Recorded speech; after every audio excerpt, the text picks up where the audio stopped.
Hello दोस्तों, कैसे हैं आप। दोस्तों, ईपीएफओ की हायर पेंशन के लिए जो पीएफ मेंबर अप्लाई कर रहे हैं उनको एक प्रॉब्लम का सामना करना पड़ रहा है, वो है जॉइंट ऑप्शन फॉर्म को लेकर। जी हाँ दोस्तों, जो डिक्लेरेशन जॉइंट ऑप्शन फॉर्म को लेकर है 26 पेरा का, जिसके अंतर्गत उनसे ये मांगा जा रहा है कि आपने पहले कभी जॉइंट ऑप्शन फॉर्म अप्लाई किया था वो अटैच करिए, स्पेशली उन लोगों के लिए जो 2014 से सितंबर 2014 से पहले रिटायर्ड हुए। तो दोस्तों, इसी प्रॉब्लम का सॉल्यूशन ईपीएफओ ने अब खुद दे दिया है।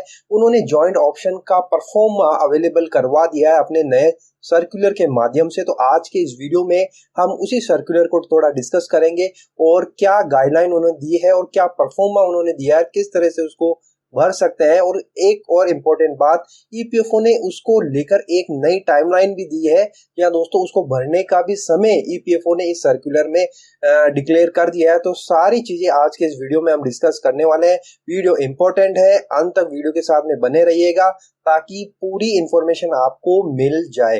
वीडियो अच्छा लगे तो लाइक कर देना। इसी तरह के वीडियो प्राप्त करने के लिए चैनल को सब्सक्राइब करके बेल नोटिफिकेशन को जरूर हिट कर देना ताकि वीडियो आपसे मिस ना हो जाए। तो चलिए फटाफट से मैं उसी जगह चलता हूँ। ये देखिए दोस्तों, ये ईपीएफओ की जो सर्कुलर वाली जो वेबसाइट है, ये वाली वेबसाइट है। यहाँ पर ये देखिए जो 70 नंबर का 70 वाला जो application for validation of joint option, ये वाला सर्कुलर है जो 14 जून 2023 को यानी कि कल ही इन्होंने अवेलेबल करवाया है। तो इसको यहाँ से मैं डाउनलोड कर लेता हूँ, आपको स्टेप बाय स्टेप सारा जो सर्कुलर है उसको समझाने की कोशिश करता हूँ। तो यहाँ पर देखिए, ये हमारे सामने वो सर्कुलर आ गया। यहाँ पर जो सब्जेक्ट दिया हुआ है, implementation of honorable supreme court judgment dated so and so, application for validation of joint options, proof of joint option under 26। जो मेन मुद्दा है वो जो प्रूफ का है, वही जो हमसे मांगा जा रहा था,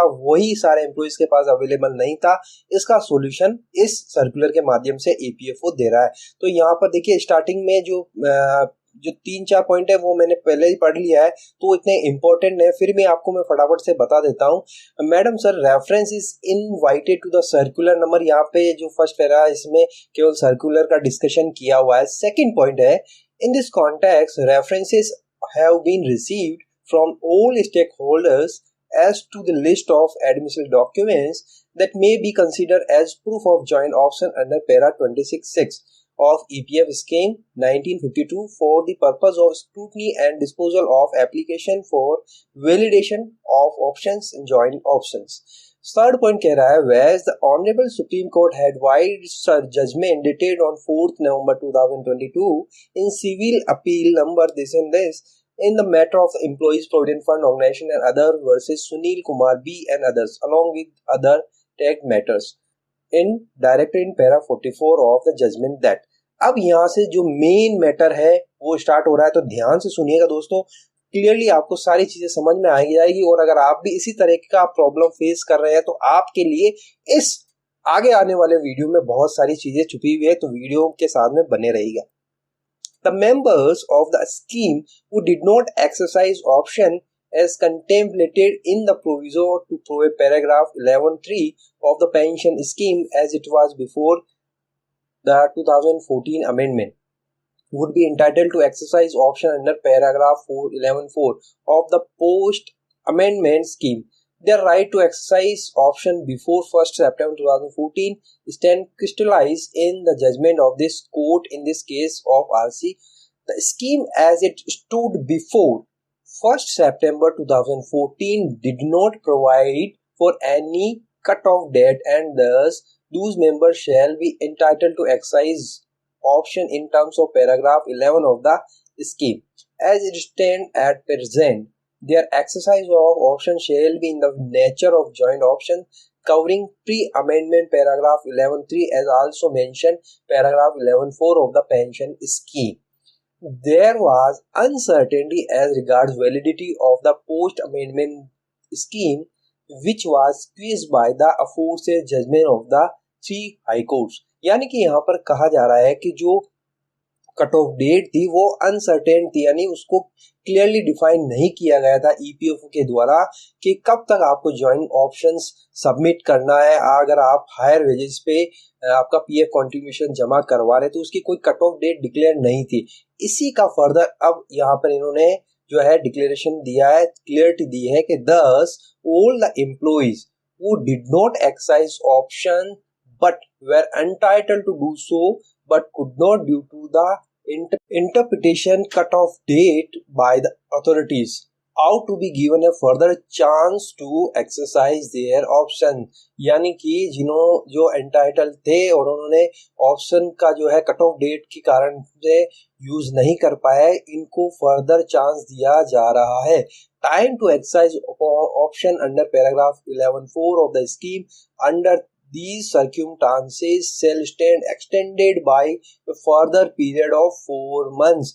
जी हाँ दोस्तों, अगर आप इस कैटेगरी में फॉल कर रहे हैं, आपका जो जॉइंट ऑप्शंस आप एंटाइटल्ड थे लेकिन किसी कारण से आप अप्लाई नहीं कर पाए due to cut off date का इंटरप्रिटेशन गलत होने के कारण अथॉरिटी की वजह से, तो आपको फर्दर चांस दिया जा रहा है 4 मंथ्स का और आप सबमिट कर सकते हैं। We are giving this direction in exercise of our jurisdiction under article 142 of the constitution of India, यानी कि इनके पास जो राइट्स है उसका ये हवाला दे रहे हैं। The rest of the requirements as per the amendment provision shall be combined with. Fourth point है whereas in according with the provision of the EPF and MP act 1952 and scheme these under the circulars and online joint option form provides for the following requirement as regards para 26 of the EPS. जी हाँ दोस्तों, ये आप देखिए, जब हम application form fill कर रहे हैं जॉइंट ऑप्शंस का हायर पेंशन का, तब हमसे यही जो है वहां पे लिखा हुआ आता है कि proof of joint option under 26 of the EPF scheme duly verified by the employer, आप ये सबमिट करिए। पहला और दूसरा यही चीज है। अब यहाँ पर जो तीसरा, चौथे पॉइंट का तीसरा है, if yes please attach permission under 26 of EPF. यहाँ पे हमसे ये अटैचमेंट पूछ रहा था, तो इसी का परफॉर्मा अब अवेलेबल करवा दिया गया है, जो मैं फर्दर आपसे डिस्कस करूंगा इसी सर्कुलर में उन्होंने दिया है। पहले हम पांचवा पॉइंट डिस्कस कर लेते हैं। Where a situation has arisen where joint requests undertaking permission under para 26 are not readily available with most of the applicants who have filled application for validation of joint option covered under honorable supreme court judgment। तो यहाँ पे यही बताया जा रहा है कि बहुत से एप्लीकेशन के पास में ये जॉइंट ऑप्शन अवेलेबल नहीं था, इसी कारण से अब उनको फर्दर ये परफॉर्मा भी अवेलेबल करवाया जा रहा है और फर्दर 4 मंथ्स का भी टाइम पीरियड दिया जा रहा है कि जब भी उनका फाइनल जो पेंशन रिलीज होगा तब वो है तब टाइम में भी वो इसको जमा करवा सकेंगे। 6 पॉइंट है accordingly only in case of application otherwise eligible for pension on higher wages as per the direction of the honorable supreme court judgment dated so and so for scrutiny regarding para 26 following procedure may be followed। तो ये वो same process है, already मैंने बहुत सारे videos में discuss किया है, यहाँ पे वापस इनको रिपीट किया गया है कि field office will verify that employer shall of PF contribution has been remitted on employees pay exceeding the prevalent statutory wage ceiling। जो पहले ये अगर आपने एक्चुअल वेजेस पे कटाया है तो एम्प्लॉय इसको वेरीफाई करेगा कि 16 नवंबर 95 के बाद में जब से उसका जो पे जो कंट्रीब्यूशन हुआ है वो एक्चुअल पे हुआ, यानी कि इस वेज सीलिंग से ऊपर का से हुआ है, तो एम्प्लॉयर इसको वेरीफाई करेगा। ये ऑलरेडी इन्होंने पहले भी डिस्कस किया है। और एडमिनिस्ट्रेटिव चार्जेस भी एम्प्लॉयर ने उसमें पे किया है, ये भी इसको दिखाना है। सी पॉइंट है provident fund account of employee has been updated with interest as per para, यानी इंटरेस्ट भी एम्प्लॉयर ने अपडेट कर दिया है, ये यहाँ पर दिखाया गया है, बताया गया है। 4D पॉइंट है any of the following documents have been submitted along with application for validation of joint option as proof of joint option and permission under para 6। यानी कि अगर आपने जब वो फॉर्म फिल किया होगा जॉइंट ऑप्शन का, तो उस जगह आपने जॉइंट ऑप्शन की जगह हो सकता है वेज डिटेल सबमिट की हो एम्प्लॉयर और along with employer, salary slip आपने या फिर letter of employer authenticated by employer वो आपने जमा करवाया होगा, copy of joint request undertaking from employer वो जमा करवाया होगा, या फिर letter from PF office issued prior to 4 November 22 indicating PF contribution on higher wages.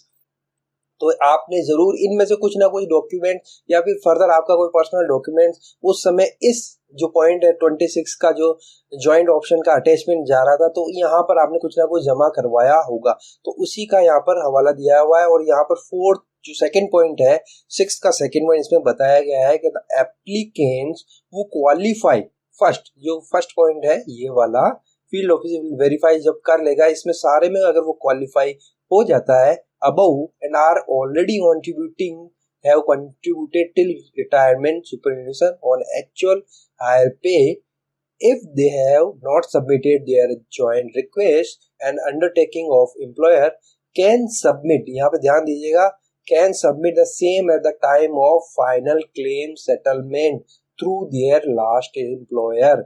यानी कि जब आप इसको बाद में भी जब फाइनल सेटलमेंट होगा तब ये जो परफॉर्म अभी जो मैं बताऊंगा वो आप जमा करवा सकते हैं अपने एम्प्लॉयर के साइन करवा के, लास्ट एम्प्लॉयर के साइन करवा के। जो ऑलरेडी रिटायर कर चुके हैं वो अपनी लास्ट कंपनी से संपर्क कर सकते हैं और उनके साइन सील लगाकर ज्वाइंट डिक्लेरेशन जो ये परफॉर्म है उसको आप फाइनल सेटलमेंट के समय भी जमा करवा सकते हैं। Joint request and undertaking of employer for permission under para 26 can be submitted by pensioners members any time before the grant of pension on higher wages in accordance with the decision of Honorable Supreme Court। यहाँ देखिए दोस्तों, बहुत बड़ी बात यहाँ पर बताई गई है कि आप कभी भी जमा करवा सकते हैं ज्वाइंट डिक्लेरेशन का जो फॉर्म है, अनटिल आपको जब तक हायर पेंशन का जो है before grant the pension of higher wages, यानी कि आपके पास में फर्दर टाइम और रहेगा जब तक आपका फाइनल हायर पेंशन का अप्रूवल क्लेम ग्रांट नहीं हो जाता है, तब तक आप इसको जमा करवा सकते हैं। सेवंथ पॉइंट है, further as per direction of honourable Supreme Court the above shall apply to application for validation of joint options received from applicants from PF exempted establishment as well, यानी कि जो exempted establishment है उनके लिए भी same process रहेगा। तो मोटा मोटी इस सर्कुलर के माध्यम से ये आ रहा है कि अगर आपने जब फॉर्म फिल किया होगा हायर पेंशन के लिए तो आपसे ज्वाइंट ऑप्शन 26 के तहत अटैचमेंट मांगा गया होगा, उस समय आपके पास में अवेलेबल नहीं हुआ, ऑब्वियसली किसी के पास अवेलेबल नहीं है मोस्ट ऑफ द केसेस में, तो उनको ये चांस दे दिया गया कि आप जब फाइनल क्लेम सेटलमेंट होगा तब तक आप इसको सबमिट कर सकते हैं। जैसा ऊपर बताया गया 4 मंथ्स का टाइम है, तब तक भी आप अपने लास्ट एम्प्लॉयर का साइन लगवा कर ज्वाइंट डिक्लेरेशन जमा करवा सकते हैं। और जो परफॉर्मा है वो यहाँ पर नीचे की तरफ मैं बता देता हूँ, ये रहा वो pro forma for joint request under paragraph 26 of the EPF scheme 92। ये परफॉर्मा आप यूज कर सकते हैं अब इस हायर पेंशन के जो अटैचमेंट मांगा जा रहा है। यहाँ पर ये देखिए, to the regional provident fund commissioner regional office, I आपका नाम आ जाएगा, I am an existing member of the EPF scheme 1952 having UN number, I have read and understood that provision of paragraph 26 as well as the definition of pay under paragraph 2 of the scheme. I wish to contribute towards my EPF on actual higher pay exceeding the statutory wage ceiling, presently 15,000 per month with effect from date आ जाएगी, and accordingly submit my option to contribute on my actual higher pay। या तो आपके लिए ये लागू होगा या फिर और में जो ऑलरेडी रिटायर्ड हो चुके हैं जो पुराने हैं उनके लिए ये वाला लागू होगा। आई आपका नेम आ जाएगा, having read and understood paragraph 26 and the definition of pay and excluded employees as mentioned under para 2 of EPF scheme 1952, hereby declare that I am an excluded employee as per para 2F second of the scheme and am enrolled as a member of the scheme as my pay from the date of joining of my establishment का नाम आ जाएगा, having PF code, आपका PF code आ जाए, has been above the state wage ceiling, presently 15,000 per month. Now I wish to become a member of the EPF scheme 1952 which we get from date आ जाएगी, and accordingly hereby exercise my option for the same। तो मोटा मोटी यहाँ पर यह है कि आप इस परफॉर्मा को भर सकते हैं। आपका ऑलरेडी आप एग्जिस्टिंग है तो आपको ये फर्स्ट वाला सेलेक्ट कर लेना, नाम आ जाएगा, आपका यूएन नंबर आ जाएगा, कब से आपका एक्चुअल पे कट रहा है वो डेट आ जाएगी। सेकंड वाले में आप ऑलरेडी रिटायर्ड है या आपका जो यूएन क्रिएट नहीं हुआ, आप 2014 से पहले के हैं, तो यहाँ पर आपको आपका पीएफ कोड वगैरह और जिस डेट से आपका एक्चुअल जो वेजेस कटना स्टार्ट हुआ है हायर वेजेस पे वो आ जाएगा। इसके बाद में आप फर्दर यहाँ पर आई बीइंग ए एम्प्लॉयर, यहाँ पर एम्प्लॉयर आपका करेगा, देखिए यहाँ पर आई एम्प्लॉयर आ जाएगा, being the employer as per the provision of section E EPF and MP Act in respect of the above mentioned employee, and I am submitting a joint request for the purpose of enrolling the existing member who has been paying contribution on actual pay exceeding statutory wage ceiling, existing members whose actual pay exceeds statutory। यानी मोटा मोटी वही है दोस्तों, यहाँ पर इस joint option जो पहले अवेलेबल नहीं था अब अवेलेबल करवा दिया है ईपीएफओ डिपार्टमेंट ने। इसको आपको फिल कर देना है, मैंने बता दिया पहले में। आप अगर एग्जिस्टिंग है तो पहला वाला, और आप एग्जिस्टिंग नहीं है ऑलरेडी रिटायर्ड कर चुके तो आपको सेकंड वाला यूज कर लेना है। अगर आप सितंबर 2014 से पहले रिटायर्ड हुए, आपको आपका पीएफ कोड वगैरह यहाँ पर एस्टेब्लिशमेंट नेम और कब से स्टार्ट हुआ है वो विद इफेक्ट फॉर्म डालना है। आपका एम्प्लॉयर भी इसको सर्टिफाइड कर देगा, हाँ वो अपने रिकॉर्ड चेक करने के बाद में कि यस इस डेट से इसका कंट्रीब्यूशन जो एक्चुअल पे जा रहा है वेज सीलिंग से एक्सीड अमाउंट पर जा रहा है, वो डेट यहाँ पर आ जाएगी। फर्दर यहाँ पर अंडरटेकिंग मांगा जाएगा, वो एम्प्लॉयर से मांगा जाएगा। सेम यही रिपीट यहाँ पर किया हुआ है। आई बीइंग द एम्प्लॉयर मैं सर्टिफाइड करता हूँ कि हाँ इसका जो पीएफ कंट्रीब्यूशन है वो एक्चुअल पे गया है, वे सीलिंग से ऊपर पर गया है, वो डिक्लेयर कर देगा। I further undertake to comply with all the study provision under EPF and MP Act scheme. तो ये मोटा मोटी ये है। इस तरह से ये वाला जो जॉइंट ऑप्शन है आपको यूज कर लेना है उस जगह जहां पर अटैचमेंट मांगा जा रहा है जॉइंट ऑप्शन का। तो अब इस सर्कुलर और इस पैरा परफॉर्मा की मदद से ईपीएफओ ने थोड़ा और इजी कर दिया प्रोसेस, जिसको ये प्रॉब्लम फेस हो रही थी कि हम ये जॉइंट ऑप्शन कहाँ से लाए, वो इधर उधर से कहीं से इसको लेने की कोशिश कर रहे थे या अपना सेल्फ ही कुछ क्रिएट करके वहां पर अटैच कर रहे थे। उसकी जगह अब ईपीएफओ ने ये परफॉर्मा दे दिया है आपको। इस हो सकता है आप इस केस में फंस रहे हो, आपके लिए यूजफुल हो सकता है, इसको आप यूज कर सकते हैं। इसका लिंक मैं डिस्क्रिप्शन में दे दूंगा, वहां से आप जाकर ये परफॉर्मा, ये जो पीडीएफ है सर्कुलर की, आप ये डाउनलोड कर लीजिए और ये परफॉर्मा आप इस डाउनलोड करके प्रिंट लेकर इसको फिल करके अपने एम्प्लॉयर के साइन सिग्नेचर, अपने साइन सिग्नेचर कर कर इसको आप उस अटैचमेंट का जो क्लोज आ रहा है वहां पर आप इसको यूज कर सकते हैं। तो आई होप दोस्तों इस सर्कुलर और इस वीडियो की माध्यम से आपको थोड़ा सा क्लियरिटी हुआ होगा। आपका प्रोसेस जो आप कर रहे हैं उसमें आपको थोड़ी सी सहायता मिलेगी कि अब हमें इसमें दिक्कत नहीं आने वाली है। तो आई होप दोस्तों वीडियो आपको अच्छा लगा। वीडियो अच्छा लगा तो प्लीज लाइक शेयर कर दीजिएगा, जाते जाते चैनल को सब्सक्राइब करना ना भूलिएगा। फिर मिलते हैं, तब तक के लिए अपना ख्याल रखिएगा। Thank you very much.